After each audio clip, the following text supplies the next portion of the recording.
हरे कृष्णा, दंडवत प्रणाम आप सभी को। तो आज एक हम बहुत सुंदर विषय लेकर आए हैं, वैष्णव वेशभूषा।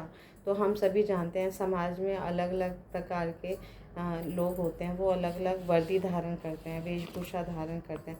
तो बाह्य जो परिवेश है, बाह्य वेशभूषा है, वो अत्यंत महत्वपूर्ण है लोगों को पहचानने के लिए कि वो क्या कार्य करते हैं, उनका क्या चेतना है ना। तो इसी तरह वैष्णव परिधान भी अपने आप में बहुत ही महत्वपूर्ण है ना। जैसे कोई पुलिस कर्मी है, उसको पुलिस की वेशभूषा से हम पहचान सकते हैं और उसके कार्य को हम समझ सकते हैं। तो इसी तरह जिसका जीवन कृष्ण भक्ति में निरंतर लगा रहता है, उसको भी एक वेशभूषा धारण करनी पड़ती है, जिसे कहते हैं वैष्णव वेशभूषा, ताकि लोग उत्सुकता से उसके पास जाएं और प्रश्न पूछें और उसे पहचान कर उसका उससे अपना अपना भक्ति के बारे में प्रश्न पूछे और भक्त बने, और उसको देख के भी समझे कि वो कितना आनंद में जीवन व्यतीत कर रहा है, कितना आनंद है, कितना सुंदर परिवेश है।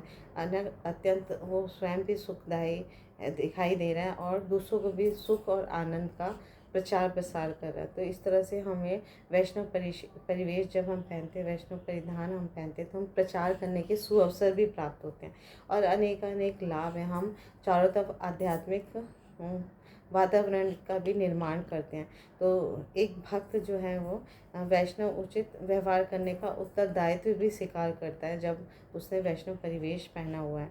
तो जैसे एक साधु ने साधु वेश पहना हुआ है, तो उससे लोग ये अपेक्षा करते हैं कि वो है ना आचरण, उसका आचरण जो है गरिमा में होना चाहिए। उसी तरह वैष्णव परिधान जो है भक्तों के व्यवहार को आदर्श बनाने में सहायता करता है।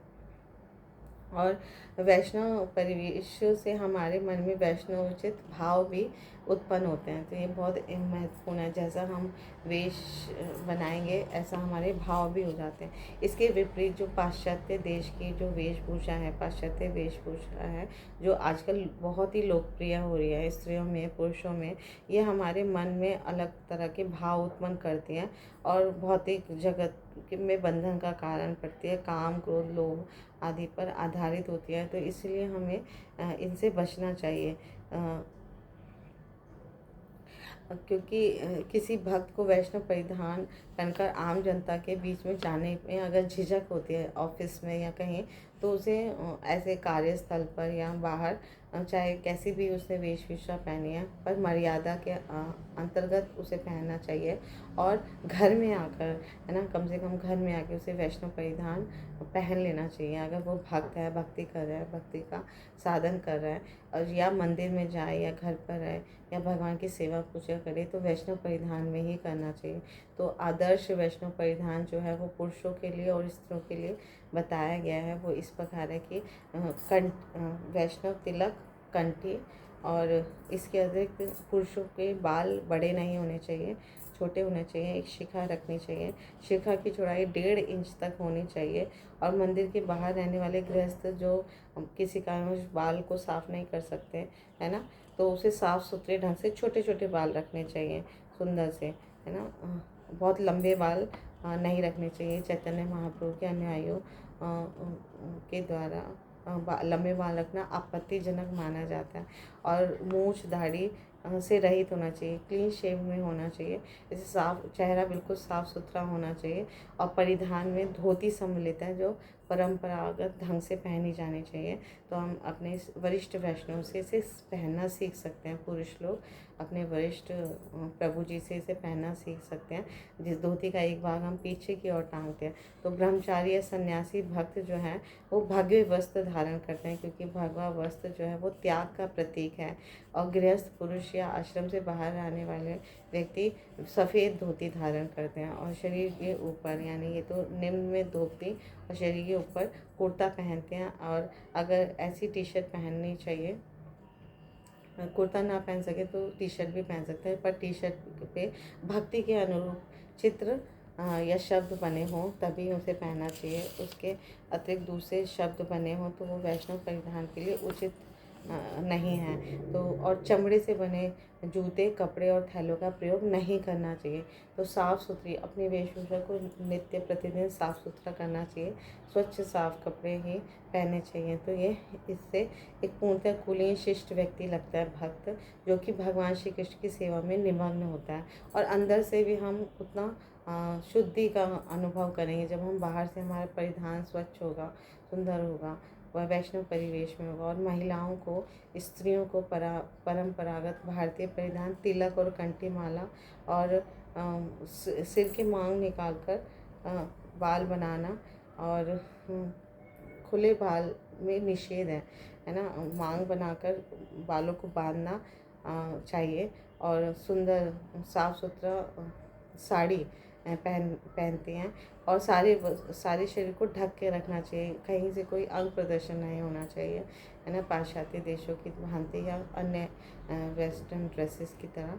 तो उसे साफ सुथरा सुंदर साड़ी का परिवेश है और खुले बाल का निषेध है और पाश्चात्य देशों के अनुरूप फैशन करना भी निषेध है और बाल खोलना, है ना। तो ये सब चीज़ें हम ध्यान में रखेंगे तो हम भक्ति में प्रगति करेंगे, स्वयं भी भक्ति करेंगे और औरों को भी हम प्रचार कर पाएंगे और लोग हमें सही दृष्टि से देखेंगे, हमें उचित आदर से देखेंगे।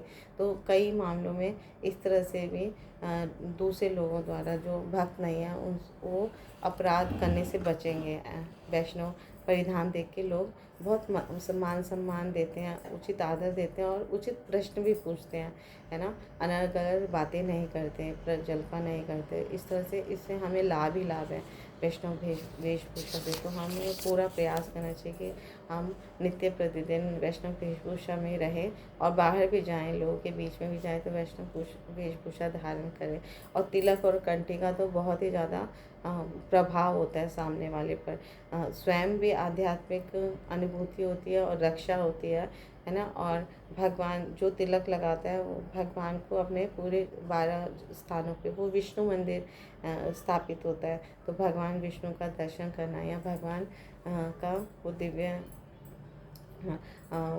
तिलक जो होता है वो भगवान का प्रतीक होता है। तो वो जो भी उसके दर्शन करता है, तिलक का भी दर्शन जिसने कर दिया उसका वहीं से भक्ति शुरू हो जाती है, उस पर इतना प्रभाव होता है।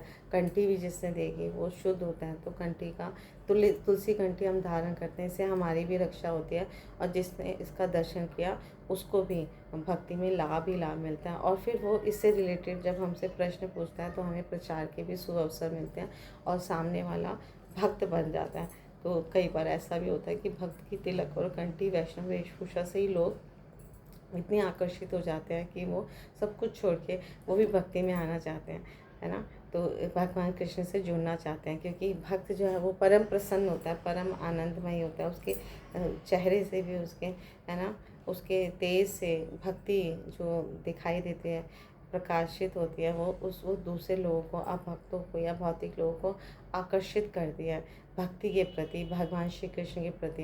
तो दूसरे लोग लालायित हो जाते हैं भक्ति करने के लिए। तो इसीलिए वैष्णव वेशभूषा धारण करना अत्यंत आवश्यक है, स्त्री के लिए भी पुरुषों के लिए भी। तो किसी कारणवश हम ऑफिस में, कार्यालय में या बाहर नहीं पहन पा रहे तो हमें घर में या मंदिर में या केंद्र में जाते वक्त अवश्य धारण करना चाहिए। Thank you so much. Guru Maharaj की जय, श्री प्रभुपाद की जय, आप सब भक्तवृंद की जय। हरे कृष्ण, प्रणाम आप सभी को।